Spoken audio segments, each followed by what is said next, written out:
Angelica Questions here. Sperb. Hello, this is episode 11 of Sperb's Herbs. And, you know, I do these podcasts. I know my herbs. I know my Chinese herbs quite well, doing a lot with those. I know a lot about Western herbs. And yet I also know there's a lot I don't know. And today's herb is one of those herbs that I've never explored before. I'm really excited about it. And, you know, after doing all the research and looking at this, I think my practice may be changed forever. This is fantastic. So this is episode 11, Devil's Claw. Let's get going. So Devil's Claw is Harpagophytum procumbus radix. So that's the root of the Harpagophytum procumbus plant. So I am, as always, your presenter, Dr. Greg Sperber. So let's get started. So today we are sponsored by myself. If you are an acupuncturist, this podcast, as well as others, are approved for California Acupuncture Board continuing education units and National Certification Commission of Acupuncture and Oriental Medicine, NCCAOM, professional development activities at a reasonable cost. Check out www.integrativemedicinecouncil.org for more information. Additionally, I have a new book coming out called Dragons in the Medicine Cabinet, Chinese Herbal Medicines Everyone Should Have at Home. And if you're interested in getting some information on this book, please send me an email at drgreg@sperbsherbs.com. That's SPERBSHERBS.com. Thank you. So let's get into today's topic.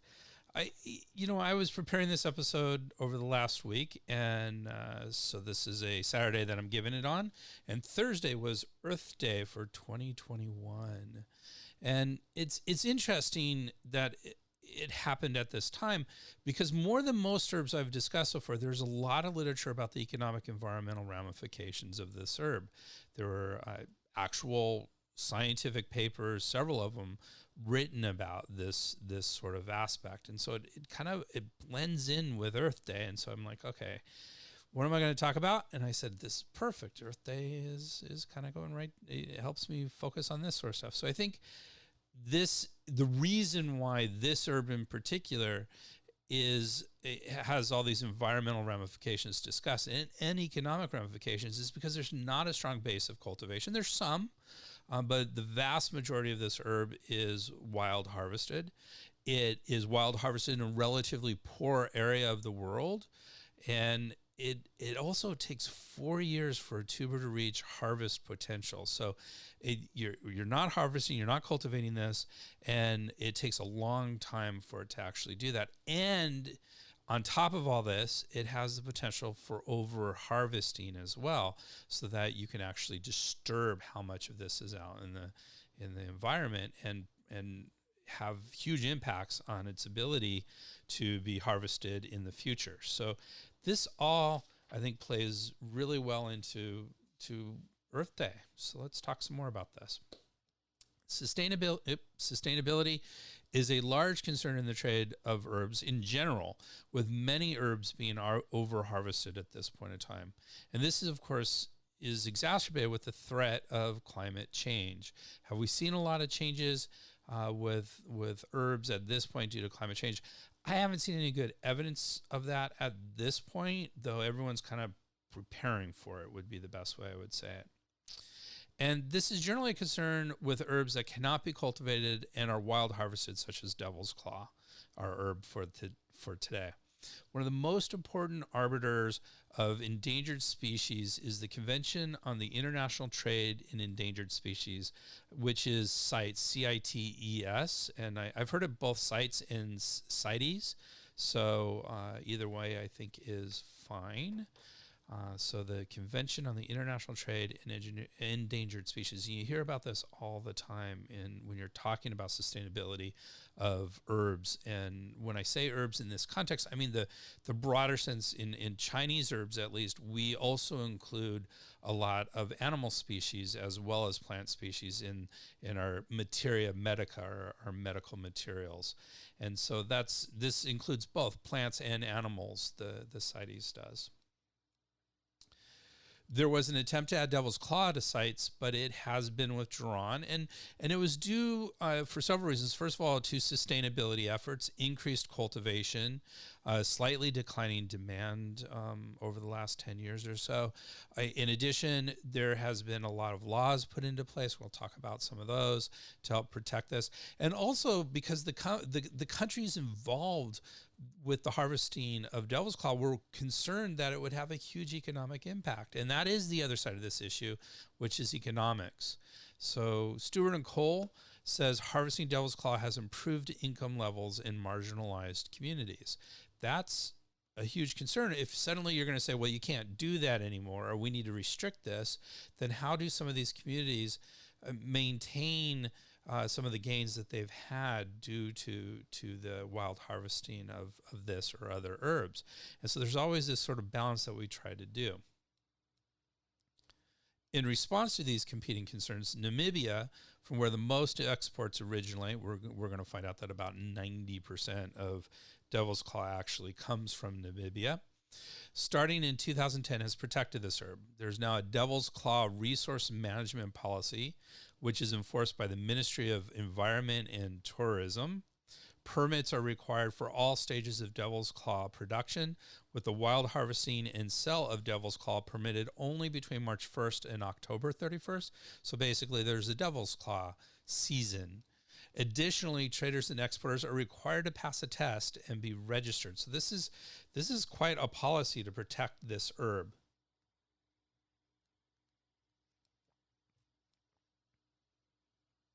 Similar situations are present in Botswana, South Africa, and Zambia. Angola does not have these protections, however. While it may appear Devil's Claw is on the road to sustainability, for many medicinal herbs, this is not the case, and herbalists and enthusiasts should be aware of the impact our use has on these species. This is of particular concern with many, if not most, animal products used especially in Chinese herbology. As herbalists, I believe we have a duty to heal our patients, but not at the expense of the earth. My experience is that even endangered species are generally easy to obtain. Where there is demand, there will be supply. Our role is to make sure that there is no demand for these endangered species. Several of the herbs I learned in school are now considered unsustainable, and it is on me to know and understand this as an herbalist. Over 5,000 species of animals and 29,000 species of plants are protected by CITES. There are 3 appendices to the CITES, which lists these species. Appendix 1, and these are important to know because they will say that species is Appendix 1 or that species is Appendix 2. So you need to know what these mean when we're looking at the sustainability in CITES. Appendix 1 lists about 1,200 species, which are threatened with extinction, and trade is illegal except for exceptional license circumstances. If there's, that's generally in the research category. I guess there's other exceptional circumstances, but I'm not aware of many of them. However, captive bred animals or cultivated plants of these species are considered to be Appendix 2 specimens. So if you have an Appendix 1 specimen that was captive bred or cultivated plant, then instead of being considered Appendix 1, those individual plants or animals are considered Appendix 2. So Appendix 2 contains about 21,000 species, which are not considered to be threatened with extinction, but may become so without strict regulations. So these are the ones that we're concerned about. And there are restrictions often. They're not as onerous as Appendix 1. I don't know if onerous is the right word, as strict, I think is a better word than onerous, than Appendix 1.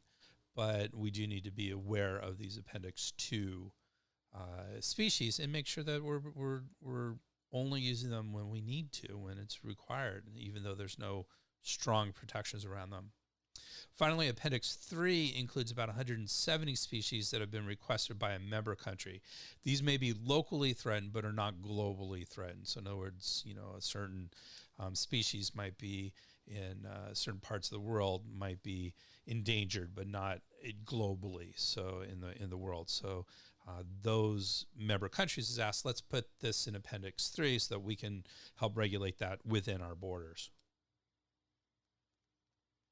The European Union, instead of using these 3 appendices, uses Annex A, B, C, and D. So we're going to find out what those mean in just a second. Annexes A, B, and C are stricter versions of Appendices 1, 2, and 3 and contain more species protected under EU legislation, European Union legislation. So the annexes are stronger and more and have more listed than the appendices. So Annex A is stricter and has more species than the Appendix 1. Annex B has more than Appendix 2, and C3 more than 3. Then they add on Annex D, which is a monitoring list. This is a list of species that we need to keep an eye on and make sure we're doing okay.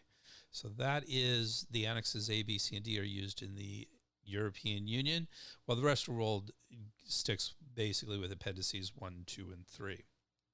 Lists of species on these lists are available by using a web search. These lists do change, so looking at the most recent is important. Many animals and several commonly used herbs in Chinese medicine are present on these lists. And I'm going to give an example in just a minute. Again, as professionals, we should be aware of these species. In addition, we should know potential and useful alternatives. For example, American ginseng, Panax quinquefolium, xiangshen, and ginseng, Panax ginseng renshen, are both Appendix 2 herbs. So they're not threatened extinction yet, but they are getting closer to that. And both of those, as my understanding, I know that renshen is, I'm not sure about xiangshen, are wild harvested. So that explains a lot too. Plus they take long time for them to become specimens that we would use in herbology. So all of those dings that we were talking a little bit at the beginning with devil's claw is the same thing with ginsengs. These are very important herbs in Chinese medicine, but they can take many years to reach maturity. A possible substitute for some uses may be ashwagandha, Withania somnifera. And I'll be honest with you, I didn't realize this until I did a Sperb Herbs episode on ashwagandha, which is available as a podcast for free at sperbsherbs.com. So ashwagandha is practically a weed, grows very easily and quickly, can be harvested within a year, while ginseng, I mean, the longer, the more valued it is. And I've seen specimens that I've been told are decades, have been growing for decades before being harvested. So very different between ashwagandha and renshen. It's definitely not a perfect substitution. Ashwagandha is better at calming the mind, relieving arthritis, and building sexual energy. Renshen is better for low energy caused by digestive weakness. We call that spleen qi deficiency. So much better for that than ashwagandha would be. So that is, you can't use ashwagandha exactly like you can use renshen, but if there's things that we can use ashwagandha for instead of renshen, then we can reduce our demand of renshen and hopefully help its sustainability. And that's a good example of this, especially since it's Appendix 2 as opposed to 1. We have opportunities to help protect it that we may not have for Appendix 1. So that is sustainability. If you have any questions, feel free to chime in, send me an email, whatever you'd like. All right, so let's get into Devil's Claw. That was our little something different for this episode. Let's talk about our herb of the episode, Devil's Claw. We're going to show some pictures of it. I think we're going to see a dried, actually we had it at the very beginning, a look at the dried devil's claw, and I've seen pictures of it that it really does look like a claw from something otherworldly. So I think it's very aptly named. So devil's claw is usually the species Harpagophytum procumbens or Harpagophytum procumbens. My Latin is a lot worse than my English and Chinese and Spanish, and I'm not saying much about my Spanish or Chinese.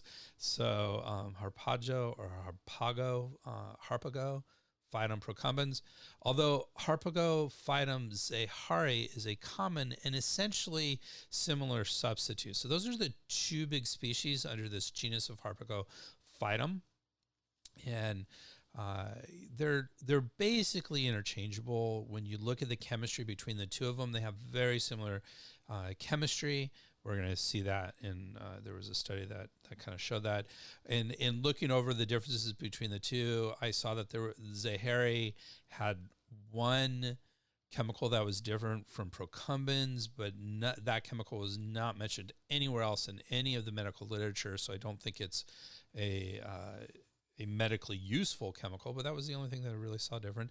Visually, they're a little bit different. Zahari can be a little bit darker than procumbens, but very similar otherwise. And both are considered very bitter.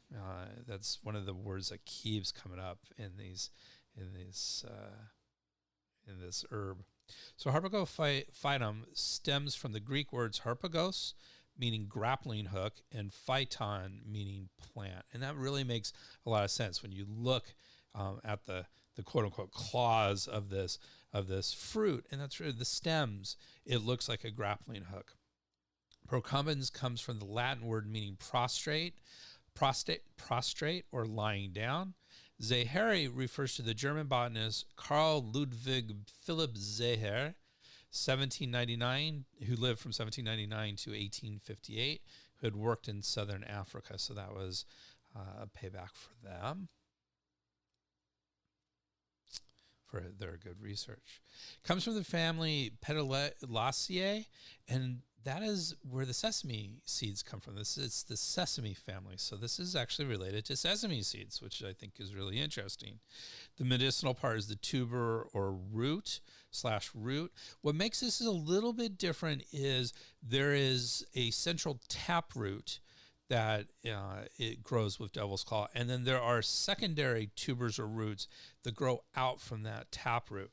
So when you're wild harvesting, there's a video that will actually be up eventually when this gets posted to Sperb Herbs, where they show them digging around that central taproot and then cutting off the secondary tubers and keeping that taproot in place. And that does two things. Number one, taproot has a lot less of the medicinal chemicals that we think are the active ingredients for this. So it's not very useful medicinally. The other thing is by keeping that central taproot there, you're essentially maintaining the plant. So that's part of the sustainability aspect of this. So, so we want to keep that central taproot going, and we take the secondary roots or tubers, and that is the medicinal herb that we look at. So we don't even deal with the devil's claw, that's the devil's claw plant, but we're just looking at the root of it. So we leave the claw part completely alone. So there are lots of other names. I don't even know how I could even start to pronounce this. This is the actual name of it in the Cochin language. It's //X apostrophe AATATABA. Now those slashes apparently represent the lateral click in some Cochin languages. So I think it's something like Exataba. Exataba. I don't know. That's as close as I could even possibly get to with that as well. Another name in Africa is, again, I'm going to try and pronounce it. I have no idea if I'm even in the ballpark. Tloutaxaba. So it's Tloutaxaba. It's Tloutaxaba. So that's another African name for this. And then there's another one as well, which is phonetically very similar to the Dutch word for this. The Dutch word of this is duivelsklaw. So again, it translates as devil's claw. Duvel's claw, I guess, would be my best bet. Again, I don't speak Dutch, so the other African name for this is very similar. And I'm assuming these are different tribes or different peoples in the area. So Klou,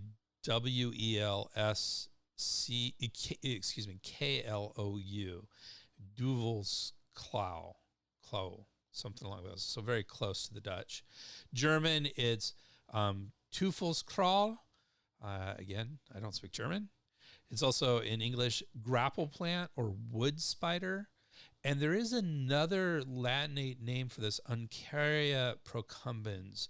You won't really see that. Where Uncaria procumbens comes from is before it was called Harpagophytum.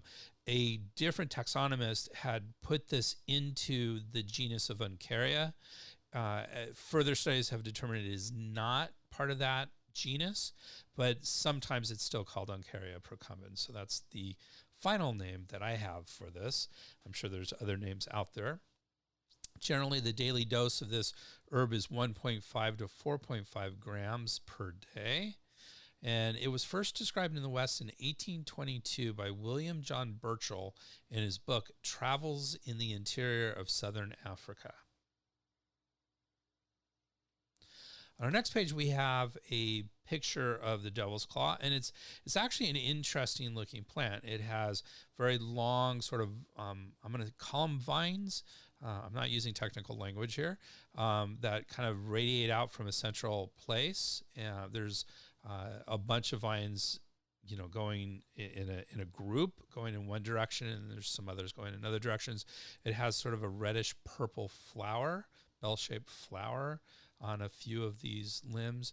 You can see the fresh sort of, I'm calling them the devil's claws. They're actually the place where the fruits grow out of, the stems that the fruits grow out of, and you can see some of those. And of course, none of this that we're seeing in this picture is medicinal part at all in this herb, for this herb. Devil's claw is indigenous to deciduous forests and arid savanna areas of southern Africa and Namibia, Botswana, South Africa, and Angola, and to a lesser extent in Zambia, Zimbabwe, and Mozambique. More than 90% of the global supply of devil's claw root comes from wild collection in Namibia, with smaller amounts from Botswana, Angola, and Zambia. I believe this statistic came from something written in 2005, 2006. So this may have changed. I hope it has. I hope we're using more cultivated plants rather than 90% wild harvesting from Namibia. I couldn't find anything that was was substantially more recent than this, but that at that point, 2005, which sounds like a long time ago, but probably wasn't, was 90% of the global supply was wild collection from Namibia. Here's the issue. Roots need to be at least 4 years old before they are ready to harvest.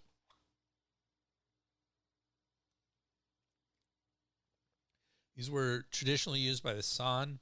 Again, don't know the correct pronunciations. S-A-N, San, and Khoikhoi peoples of southern Africa. The tuber has been used in those traditional uses as a laxative, as an anti-arthritic, so to help arthritis, to treat blood conditions. It didn't get more specific than that. It just said to treat blood conditions, headache, fever, indigestion, postpartum pain, and malaria. So there's lots of malaria, especially in sub-Saharan Africa. So this could be a useful herb for that potentially. Topically, an ointment containing devil's claw is applied to treat boils, sprains, sores, and to aid childbirth by facilitating labor. And some studies have shown, at least in animals, that it can be effective for that. It's also used to treat diabetes. These are all traditional uses. Also used to treat diabetes, gout, tuberculosis, hypertension, menstrual complaints, ulcers, snake bites, low back pain, and burn and wound healing. And it is also used as a mouthwash for bleeding gums. So this has a lot of traditional uses. We're going to see when we use it as an herb, it's really boiled down to just a couple. But it's good to know, it's interesting to know that these were all very traditional uses. Have a picture here, and this is the medicinal part of the plant. And what happens is you get the tuber. The tuber, when you look at it, looks sort of like a more rounded sort of, yam or sweet potato sort of plant. And what they will do is they'll take slices off of this. The slices, they appear to be, I've only seen videos of this, so I don't know measurements, but slices appear to be like half an inch to an inch thick. And that's what they will dry. And that's the medicinal. And then they'll take those and do whatever they're going to do, processing that going forward. And here we have a picture of some of this dried sliced root. And it tends to be quite yellow and is quite convoluted around it, and the inside is a little bit more brown, I think, than the outside of it. So there's that. Preparations for this herb include decoction. So that's generally how it's used traditionally. Often is as a decoction or as a tea. So just steeping it as a tea. And when I read how to make the tea, it sounded more like a very prolonged decoction. It's like, pour hot water, boiling water over it, and let it sit there for hours. So I don't know if there's much of a difference between tea preparation and decoction, and where those two demarcate. But that's how it's traditionally used a lot as an ointment. And as an ointment, it can be mixed with fats and what have you. But also, you just cut the tumor and the fresh tuber, the fresh root, and actually put it on as an ointment, just straight. And it can be prepared as a mouthwash. Currently in the West, it's available raw as a powdered extract, a tincture, and in pill and capsule form. So if you're looking to do that, I have a picture of capsules of it. That is not really the picture of the capsule. It's just a bottle that says Devil's Claw on it. After researching this in my usual places, including a Google search, I found only one reference to Devil's Claw from a Chinese medical point of view. It states that it is bitter and cool, and that makes a lot of sense. All the literature describes it as being quite bitter. Bitter and cool, enters the spleen and stomach and tonifies qi. Looking at its traditional uses, it appears it regulates qi and blood as well. So those are, that would be sort of my Chinese medical approach to this. It may also treat heat, toxin, and express sores because it does help with boils and things along those lines. So my overall Chinese medical actions for this is that it's bitter and cool, enters the spleen and stomach channels, tonifies qi, regulates qi and blood, and may also treat heat, toxin, and express sores. So that would be sort of where I'd put the Chinese medical actions here, and it makes sense to me. Let's talk about the science. This has been around for a while. This is a relatively early herb. So there's it's interesting. It's relatively late on the European side of things, but it's been used for centuries or millennia in Africa. So it's been around for a long time. It's one of the first herbs that was, I think, extensively researched in the West. So that's useful. Lots of research on that. So we're going to go into a little bit of the history of the science, and then we're going to get into the actual science itself. This herb has been used for quite a while in Europe. First promoted by a German soldier turned farmer in Namibia, Guthrie Hubertus Meynert, who lived from 1880 to 1967. He had a nice long life of 87 years. He sent samples to German botanists, including one he met as a prisoner of war internment, at a prisoner of war internment camp in South Africa. In the late 1950s, into the early 1960s, papers were published from these samples showing anti-arthritic action in rats. In 1981, a monograph was published on it in the second edition of the British Herbal Pharmacopoeia, indicating it was useful for rheumatism, arthritis, gout, myalgia. So rheumatism often means low back pain. That's, it's like kind of the low back pain of growing older. Arthritis, gout. Myalgia means muscular pain. Fibromyalgia, that's the condition we currently, back then it was called fibrositis, but now it's called fibromyalgia. Lumbago means low back pain, and pleurodynia, which is a sudden occurrence of stabbing chest or abdominal pain. That's pleurodynia. So that's all interesting. The German Commission E authority developed a monograph in 1989. So I want to talk about this German Commission E authority because it's a really interesting authority. We hear about it a lot in herbology, especially when you look at Western herbs. And so us understanding what this Commission E means is probably a little bit useful for us. So the German Commission E is a scientific advisory board of the Federal Institute for Drugs and Medical Devices in Germany. It was founded in 1978, and the commission gives scientific expertise for the approval of substances and products previously used in traditional, folk, and herbal medicine. The commission became known beyond Germany in the 1990s for compiling and publishing 380 monographs evaluating the safety and efficacy of herbs for licensed medical prescribing in Germany. The monographs were published between 1984 and 1994. So they have not been updated since. So the latest of these is 1994. As we see here, they did a monograph on Devil's Claw in 1989. And the reason why the Commission E is important is because it was considered fairly authoritarian at that time. You couldn't get approved to sell these herbs without the Commission E kind of saying it's okay. That's my understanding of how this worked in Germany. And so getting that stamp of approval is a pretty major thing in herbology. And so they've become kind of authoritative, go-tos for various herbs.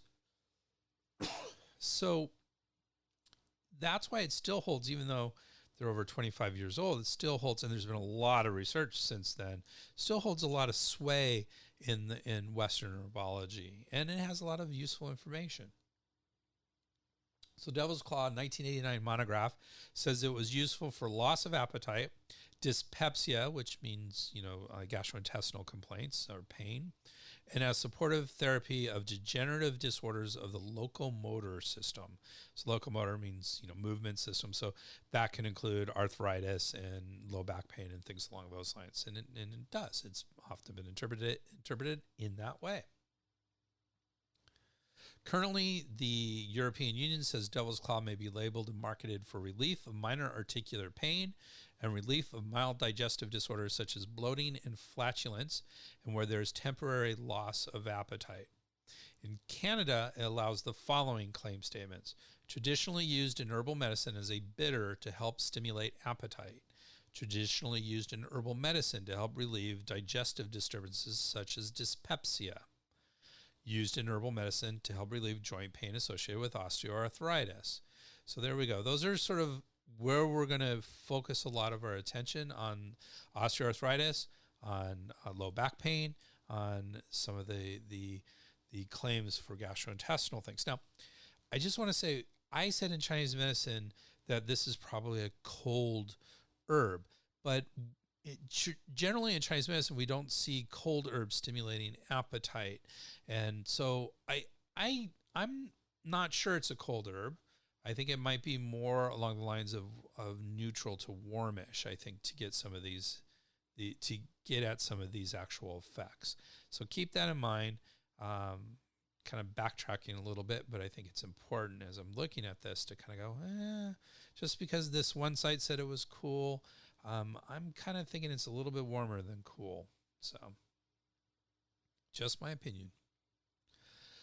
So let's look at low back pain, the claims for treating low back pain. It's a common use of Devil's Claw, and there are lots of studies to look at this. A 2014 Cochrane review. Now, if you're not familiar with Cochrane reviews, in my mind, they're considered, I think of them as some of the highest level of reviews we have. To be a Cochrane review, you have to be a systematic review of randomly controlled trials. They're very regulated in how you do a Cochrane review. They're in one particular database. There's a lot of reviews in there. There's a lot more that need to be done. But it's I think, very high level evidence for whether or not something works. And they looked at various herbal medicines for low back pain. So there was a Cochrane review that looked at various herbs. And they determined that there's low or very low quality evidence supporting the use of Harbigophytum procumbens in low back pain to reduce pain. Now, I want to parse that out because I want to be very exact with what I'm saying.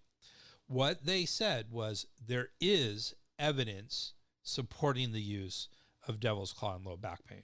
There was evidence. It was a positive, to a certain extent, review. What they were saying was the quality supporting that was low or very low quality.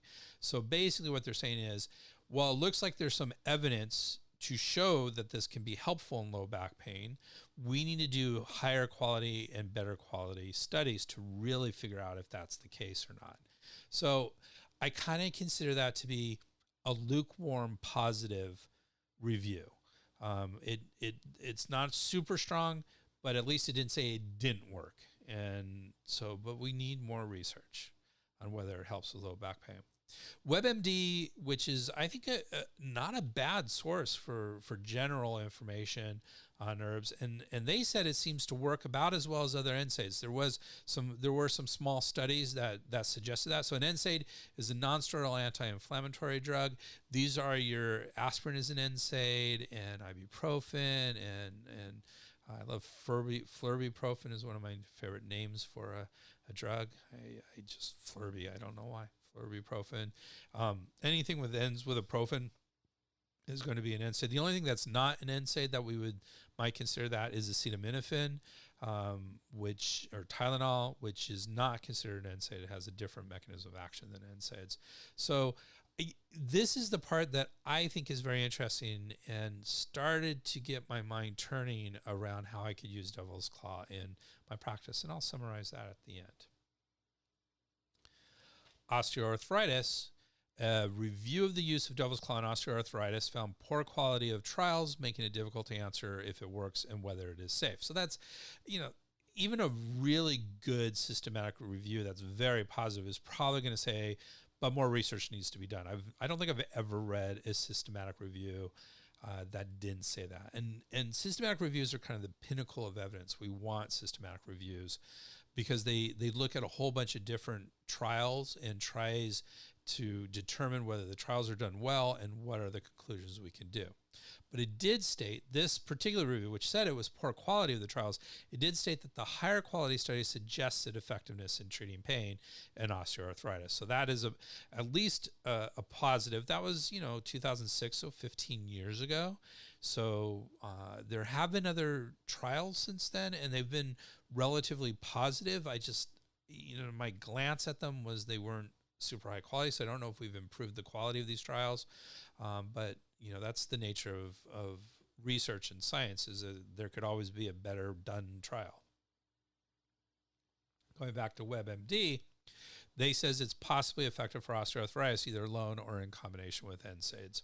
So the reason why I kind of go back to WebMD is because they say possibly effective and then no evidence to support effectiveness. So we're going to see what those are in the next slide. So I like the fact that they at least attempt to give an opinion on whether they think it's effective or not. And I think it's relatively authoritative in that regard. So it says it's possibly effective for low back pain and possibly effective for osteoarthritis. And then we look at other conditions. And this list below are conditions that devil's claw has been reported to aid. However, WebMD currently believes there is insufficient evidence to support its use in these things. So that includes rheumatoid arthritis. So they're specific. Good for osteoarthritis, maybe not good for rheumatoid arthritis. Maybe not good. They're not saying it doesn't work for these conditions. What they're saying is there's insufficient evidence to support it. And I got to say, I'm looking over all these. I did a big research, big search on devil's claw, and I didn't see a lot of support for these things either. So it doesn't mean they don't work in these things. It just means there's no evidence to support them. So rheumatoid arthritis, atherosclerosis, so that's a contributor to cardiovascular disease, pleuritic chest pain. So this is chest pain of the pleuries, which are the sacs that the lungs kind of sit in. So it's not like chest pain from a cardiac condition. It's more of a physical sort of pain.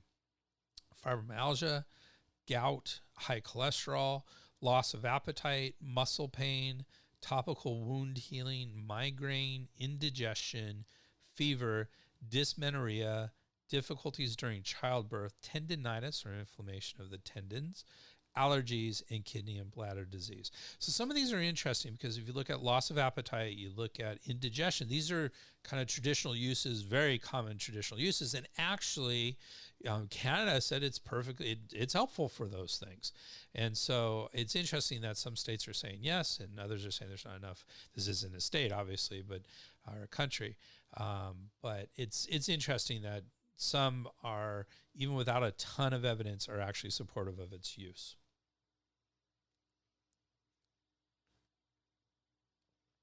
Another study in 2012 looked at the contents of both H. procumbens and H. zahari, so both of the two species we were talking about, and determined there was some evidence, though mostly in vitro, to support the following effects: anti-inflammatory, so that means it cuts down inflammation, and we're going to talk about how it probably does that.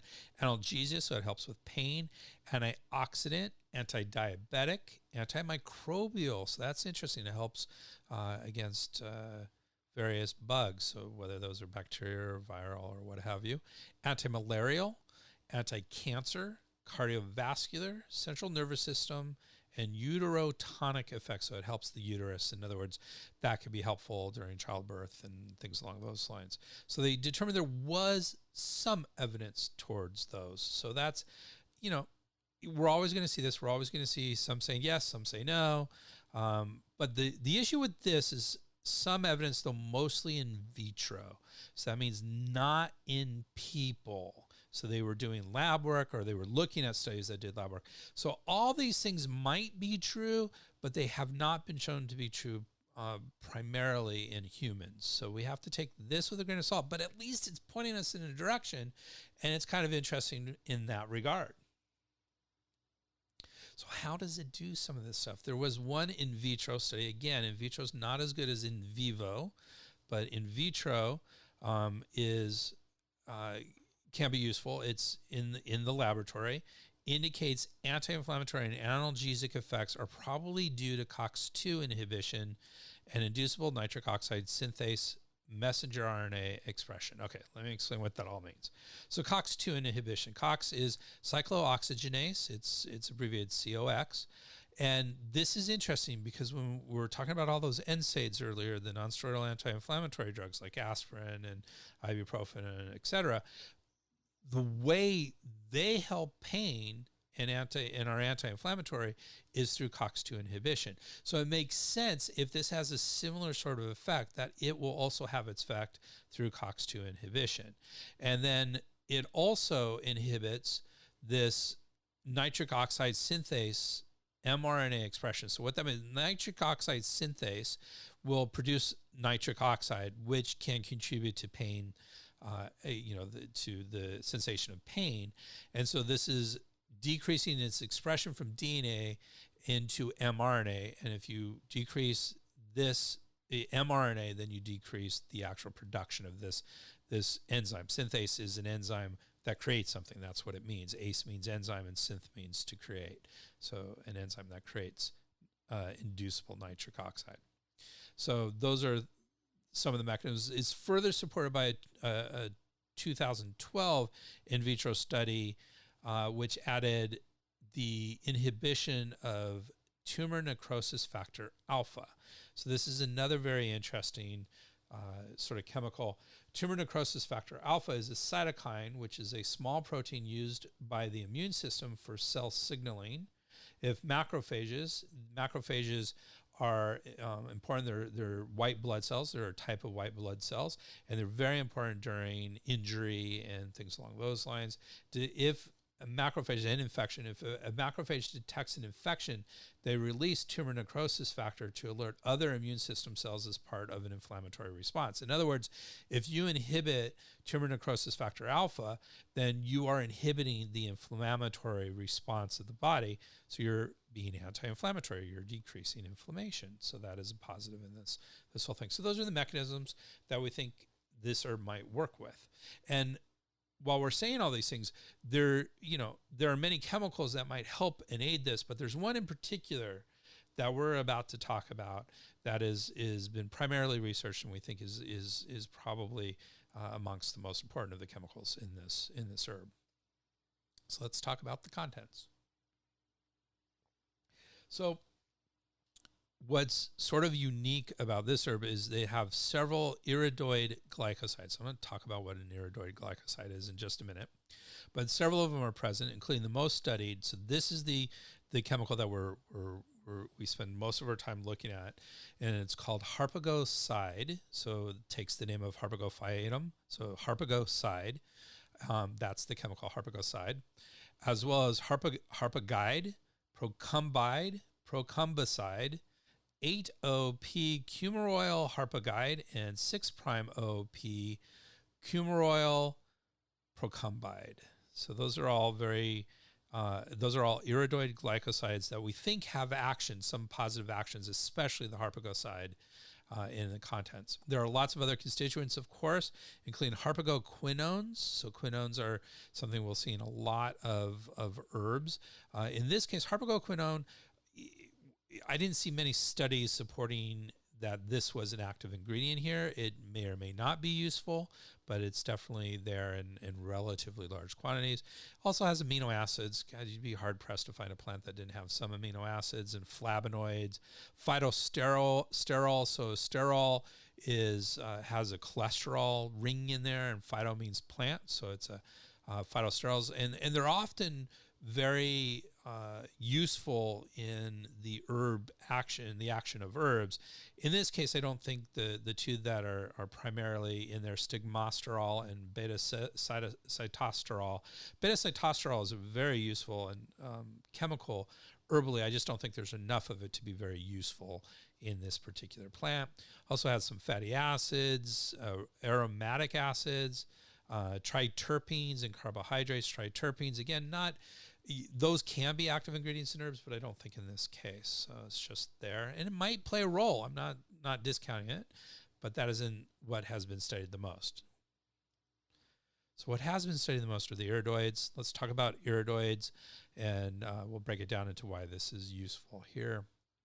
Why it's that harpagoside is this is what that is. It's an iridoid.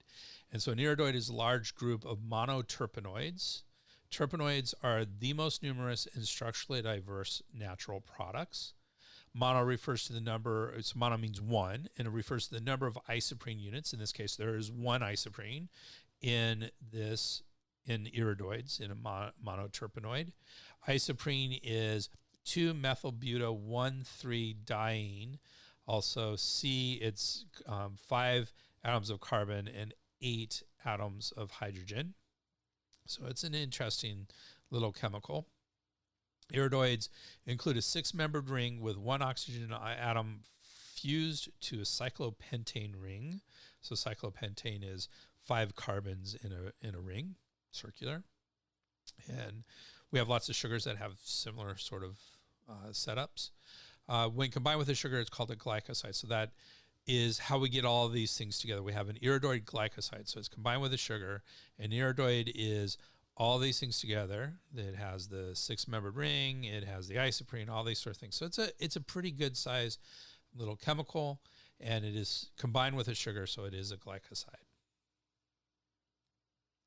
There appears to be very little difference in the active ingredients of H. procumbens and H. zaheri. They are generally used interchangeably.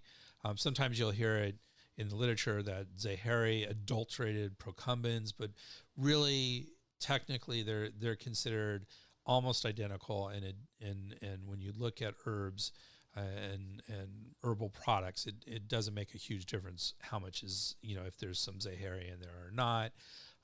My feeling, and I don't know, just because procumbens, you just hear a lot more about procumbens, that zaheri is maybe not as plentiful, but I have no idea if that's actually true or not. Okay, so that's the contents.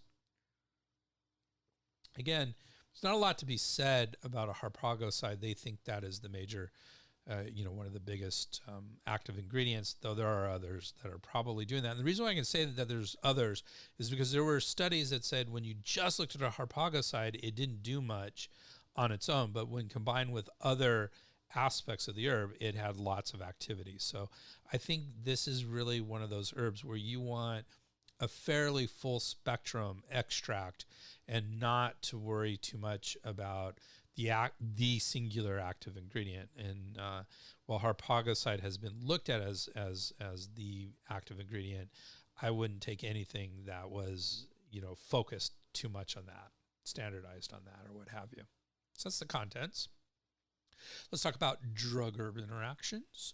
So devil's claw appears to inhibit P-glycoprotein. And so P-glycoprotein is an interesting protein. I discuss it a lot when I talk about drug-herb interactions, especially lately. It's important for us to know that it inhibits it when we're trying to predict whether or not there could be drug-herb interactions, because there are other drugs that can affect P-glycoprotein. Inhibition of P-glycoprotein also prevents a cell from taking a chemical from inside the cell to the outside of the cell. So if you inhibit that, you might actually be helping something like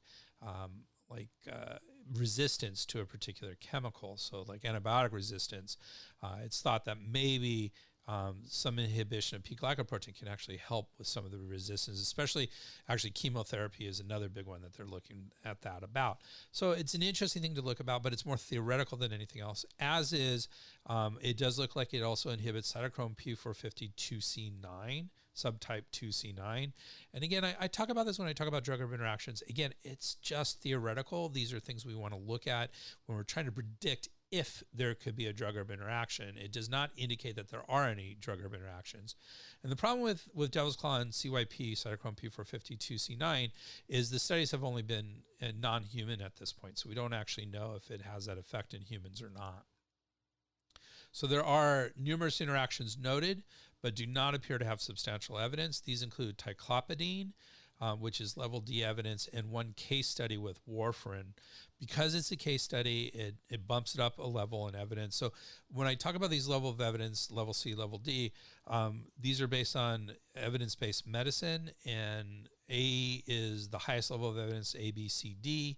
So D is the lowest level of evidence. So basically what happened is there was one case study with warfarin, level C evidence. So once you have a human involved, it steps up from level D to level C, but it's low level C because it was one person. And so that's one issue. So they found one person who was taking warfarin that had a reaction with devil's claw. And then because of that, ticlopidine is warfarin is anticoagulant, ticlopidine is an antiplatelet. They're sort of familiar, but similar, but sort of not. But one expert said, well, because it had this case study in warfarin, we should be careful about ticlopidine. And so it's just an expert opinion. There's no evidence to support it. Just someone said we should be cautious, and that's why it's level D evidence. Mount Sinai, one of the premier hospitals in the United States, has a website, has some really good information on devil's claw. And they added theoretically other antiplatelet and anticoagulants such as aspirin and clopidogrel should not be, there could be a potential drug-herb interaction. Because it may lower sugar, it should be used with caution in antidiabetics, and antacids because it may increase stomach acid. So all of these are actually going to be level D expert sort of things. They gave no support for these whatsoever. It was just their opinion, which I don't want to discount because it's hard to do a study on whether or not a drug-herb interaction occurs because you're creating a study to cause harm, which we generally try to avoid. No one really wants to be in charge of. And so you don't do that. So it's hard to know. We can't, with certainty. So we have to pay at least a little attention with what the experts say. But we also, I think, feel like you have to give it a little bit of a grain of salt because it's just an expert opinion without any evidence to back it up. The American Herbal Products Association rates devil's claw as a Class A herb when it comes to interactions. And this indicates herbs for which no clinically relevant interactions are expected. So they're not worried about interactions at all at the American Herbal Products Association. They have a really good book that looks at the safety of all these things. So they're saying it's Class A herb, not a lot of concern here. So I'm not particularly concerned about drug-herb interactions, but I'm aware I got some hooks to kind of keep an eye on in case I wanted to do give this herb with someone who's taking drugs. And I should clarify pharmaceutical drugs. So what are some concerns about this herb? The American Herbal Products Association rates Devil's Claw as safety class 1, its safest class, indicating that it can be safely consumed when used appropriately. There have been some GI complaints and allergic reactions in a small number of study participants. You'd be hard pressed to find an herb that didn't have those. Those are always of concern. Devil's Claw has been used at smaller doses during pregnancy and postpartum. Again, it is considered to be an herb for pregnancy, and so using that is good. And generally, we're quite cautious about using anything around pregnancy and postpartum. So the fact that this has been used relatively extensively and safely is a pretty major positive for this herb. Since GI complaints are a possible adverse reaction to taking this herb, some experts recommend not using this herb if there are peptic or duodenal ulcers or gallstones. In fact, I think that was the Commission E, the German Commission E. Bottom line is don't use them in those cases. Again, I think of peptic and duodenal ulcers as sort of heat in the stomach, so that idea, if it was truly a cooling herb, it might actually be helpful for those. But then again, there's no evidence to really support this. Again, this is just someone saying, hey, let's be a little bit cautious here. And so those are some of the concerns that are in the literature. Okay. So we're on the last slide here, but we're not quite done. I told you that this was one of those herbs that I've been thinking about this herb as I've gone through the preparation of this, and I'm thinking, okay, is this an herb that I think is an important herb, a useful herb? Is this an herb that I want to incorporate into what I do as a clinician? And I want to say yes. After doing all this and looking at all this, I really think this is a really interesting herb as a replacement for non-steroidal anti-inflammatory drugs. I'm going to get myself a bottle. I'm going to start using this. So when I have a headache or something, I might occasionally go for an ibuprofen. Not that I don't think Chinese herbs can help with it. It's just when you're in the middle of a headache, it's like, who wants to deal with it? So I take an Ibu. Maybe I'll take Devil's Claw and try that and see if that helps. It appears to have a similar mechanism of action. It appears to be quite safe in how we use it. And if I can do this as an alternative and a safer alternative for my patients who are using non-steroidal anti-inflammatory drugs, this is a fantastic herb to have on hand. So I'm going to start using it for myself to evaluate it for whether or not, I don't like to experiment on my patients, so I want to experiment on myself. So I'm going to use it on myself and see if it's useful. And if it is, it really is going to fundamentally change a lot of what I do in my clinic. So I think this is a really interesting herb in that regard. So that's Devil's Claw. Eye-opening for me, and I hope interesting for you. Thank you very much for coming here. Just a reminder, when you do buy from Amazon, please use the banner ad on our homepage at spurbsherbs.com. That'll help us pay for our podcast. Appreciate it. You can always get in touch with me at drgreg@spurbsherbs.com or at our website at www.spurbsherbs.com. That's SPERBSHERBS. Sierra Papa Echo Romeo Bravo Sierra Hotel Echo Romeo Bravo Sierra.com. So appreciate it, you doing this. Thank you very much. I have a very extensive bibliography, which I'm going to show you in just a minute after I talk about our next episode that we're going to be talking about. Our next scheduled episode is our first Australian Aboriginal herb, Melaleuca cajeputty. We will be exploring this herb as well as the culture it comes from. So that is very interesting. This was a culture that I have strong ties with, having lived and worked with a community for 6 months during medical school. I was in a really exciting program called the Out of Alice program, and so I worked in this culture quite a bit.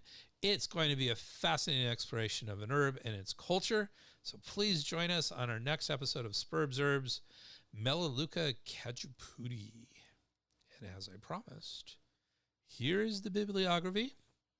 This is page 1 of the bibliography, quite extensive. And finally, page 2. Thank you. That concludes this. Thank you very much. Do you have any questions?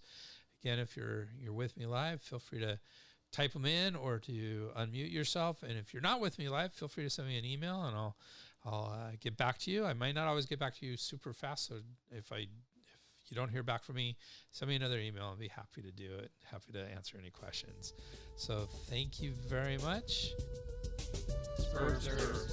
The proceeding was presented by Dr. Greg Sperber. We would like to thank Janelle for all her support and everybody else who contributed to this program. Janelle. Timothy Nick Dobbins. Rogers. Campbell.